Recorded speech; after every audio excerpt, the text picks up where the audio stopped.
So should I insulate the floor of my van was a question that I asked myself at the very beginning of this campervan conversion, and after some research I found out that yes, definitely you should insulate the floor of your van. If you can see, I've insulated this. This is 25mm Celotex.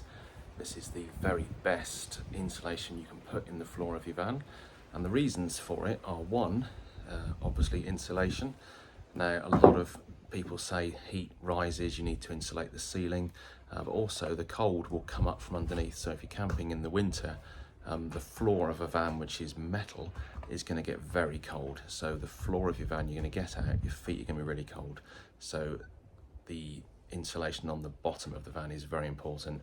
Also, it's a great sound sort of barrier, so it should cut down a bit of noise, but the main thing is cold feet.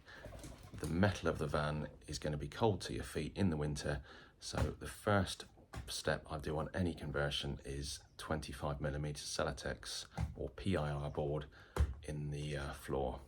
And in the rest of the video I'm going to show you how I got to this point. So I was just about to paint the floor of the van before I start putting down the insulation, and I thought I was going to lift up this plastic sheet here now. As you can see, that goes on there. Now to get this out, there are these little plastic plugs and they go in all of these holes. Now to get it out,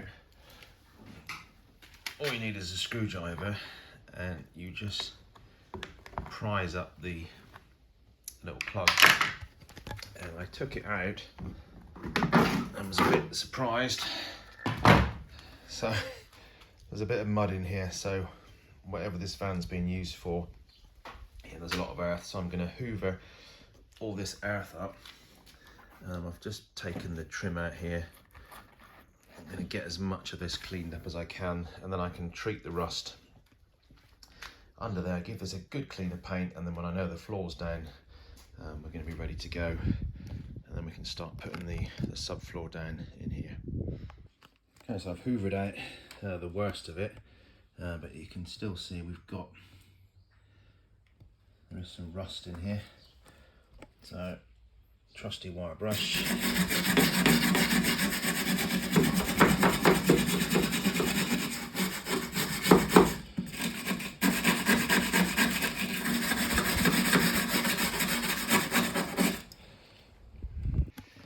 Okay, so let's give that a really good wire brush over. I'm going to give it a quick clean and then coat it with the Hammerite rust beater paint, and then once that's dry we're going to go for a whole coat of Hammerite, and then I can put that trim back and then get on with the floor. Okay, now just using the Hammerite rust beater paint, just give this a liberal coating just to treat that rust. I mean, this is not going to be possible once the floor's down, so might as well do this job. You don't have to do it, but just, if possible, it's great to get as much rust treated as you can before you start sealing up things. So I'll come back to this in a minute. Okay, so that's a much better than it was looking half an hour ago. So I've now cleaned all that rust, treated everything. Just got to clean the muck on the rubber trim. And then we're going to put back the plastic trim, and then I can proceed with the floor. So, good job done.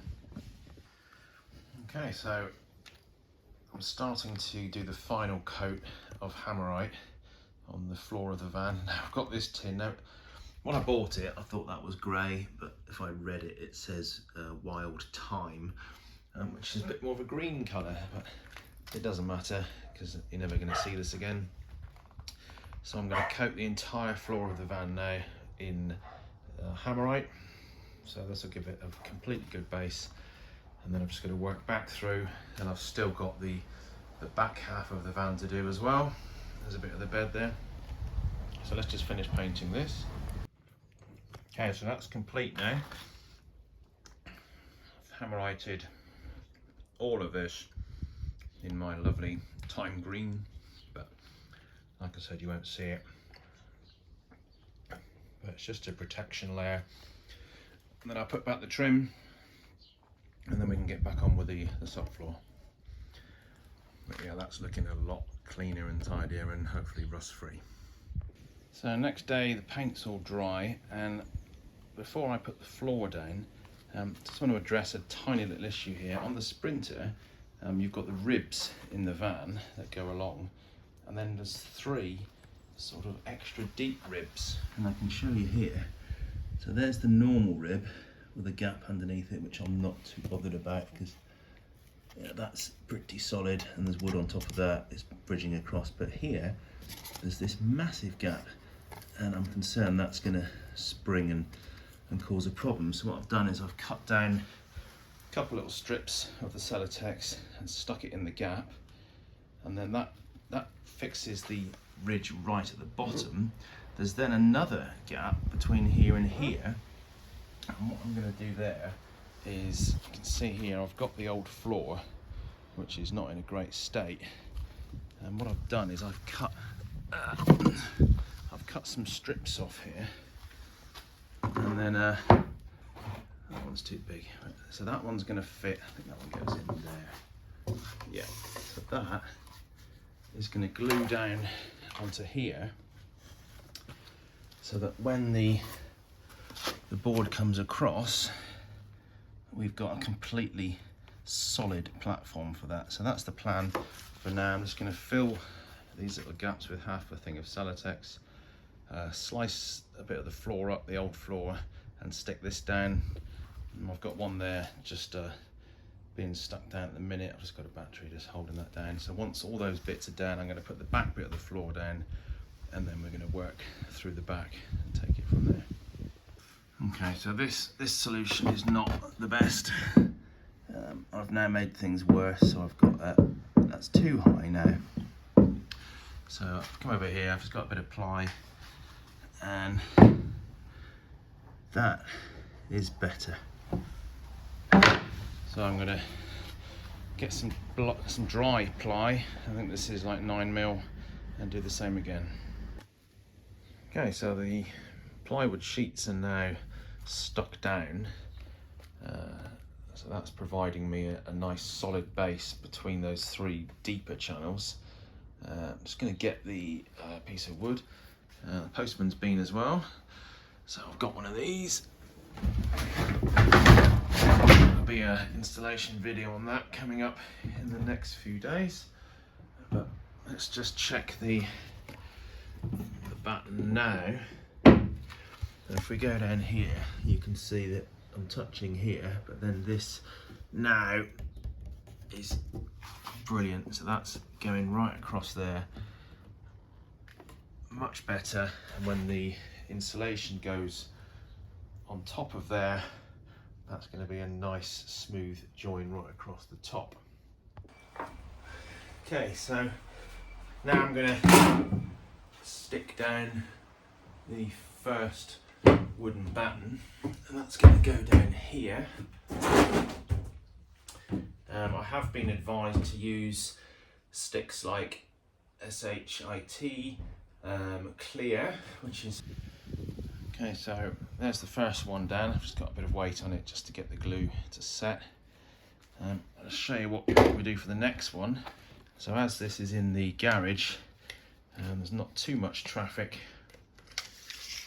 going on it, so I'm going to go for 60 centimetre centres, which from there is just about to the end of the van. So let's put another beam in right at the end here, and then we'll put a sheet of Celotex right across the back. You know, this isn't actually going to take any feet on it. This is literally going to be just a storage in here. So I think that's good. 60 there. That's right to the back, so I need to measure that piece of wood and then we'll glue that one down. Okay, so that's stuck down, and that's going to go on there perfectly. Just need to make it get along a bit. Okay, I'll dob here, I'll dob here, dob there. I'll put a bit on the back just to hold it.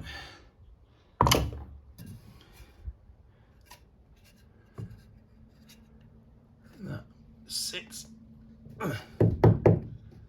Perfect.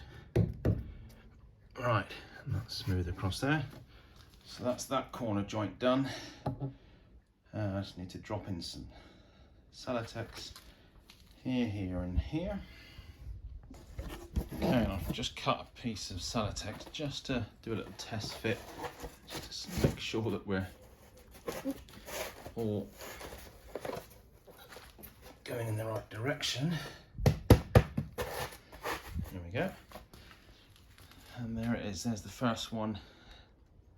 So that fits lovely. So all I've got to do is clean out all this mess, batten the whole floor, finish the rust treatment, and put the Celotex down. I'll see you in a few days.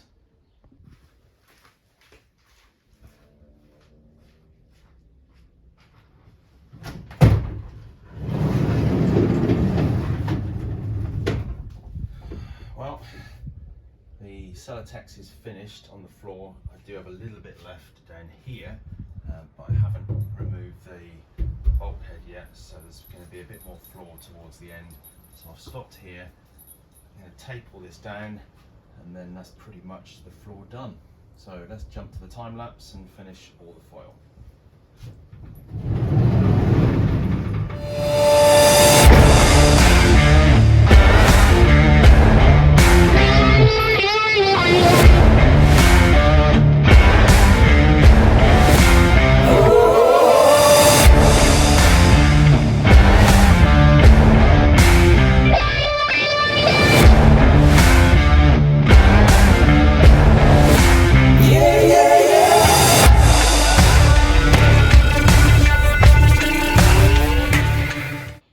Okay, so I can't believe that this job is done now. So this is completely insulated, completely vapor barriered, because I've got down the foil tape. So you can see I've come right up to the edges here. So this is sealed all the way around, all over the wheel arches, and every join is sealed with this 100mm foil tape. So that is a great job done. So that is the floor insulated in the van, and you can see we are completely insulated here. I've got 25mm of Celotex, 25mm wooden battens, glued down with Sikaflex 522, and then towards the back I did use some sticks like clear, which is really good. That worked really well. And then from B&Q I got this 100mm foil tape. I did also get a 50mm one, but I never used much of this at all. So I'd recommend you just get a big roll of 100mm, and then this is what it looks like. So there's the floor, and now the next stage is ply on top, and then a wood covering or a lino, not sure.